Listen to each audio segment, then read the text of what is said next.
તમામ સમાચારની વાત કરીએ તો ગુજરાતમાં વરસાદની સ્થિતિ સતત બદલાતી રહે છે। કેટલાક જિલ્લાઓમાં વરસાદે વિરામ લીધો છે, જ્યારે અન્ય કેટલાક વિસ્તારોમાં વરસાદી વાતાવરણ જોવા મળી રહ્યું છે।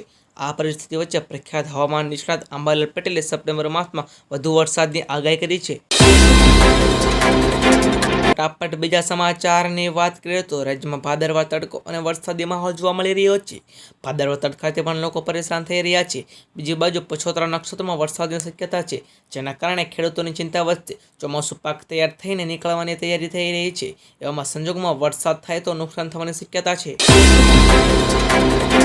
તમને જણાવી દઈએ કે સોમવારે બેંકો બંધ રહેશે। 16 સપ્ટેમ્બર 2024ના રોજ તમામ જાહેર અને ખાનગી ક્ષેત્રની બેંકો બંધ રહેશે।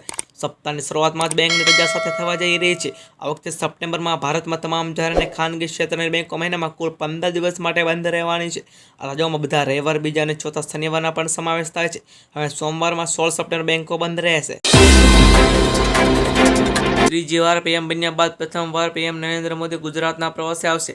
તંત્ર દ્વારા પીએમ નરેન્દ્ર મોદીના ગુજરાત પ્રવાસને લઈ તૈયારીઓ શરૂ કરી દેવામાં આવી છે। અમદાવાદ પીએમ મોદી જીએમડીસી ખાતે સભા ગજવશે। તેને લઈ જીએમડીસી ખાતે વિશાળ વોટરપ્રૂફ ડોમ તૈયાર કરાયો છે। સાથે જ જીએમડીસી ખાતે 1 લાખથી વધુ કાર્યકર્તાઓ વડાપ્રધાનનું અભિવાદન કરશે। સાથે બનાસકાંઠામાં પણ 2 અલગ કાર્યક્રમ યોજાશે, તેમજ ગાંધીનગરમાં મેટ્રો ટ્રેનનું ઉદ્ઘાટન કરશે। રાજ્યમાં ઓગસ્ટ અને છેલ્લા સપ્ટેમ્બરના પહેલા સપ્તાહમાં ભારે વરસાદ વરસ્યો છે। રાજ્યમાં અનેક વિસ્તારોમાં હળવાથી મધ્ય વરસાદી ઝાપટા પડી રહ્યા છે। તો બીજી તરફ ગુજરાતના જીવદરડી સમાન સરદાર સરોવર ડેમની જળસપાટીમાં વધારો થયો છે। ઉપરવાસમાંથી પાણીની આવક થતાં નર્મદા ડેમની સપાટી 135.67 મીટરે પહોંચી છે, જેના કારણે નર્મદા ડેમના 15 દરવાજા ખોલવામાં આવ્યા છે।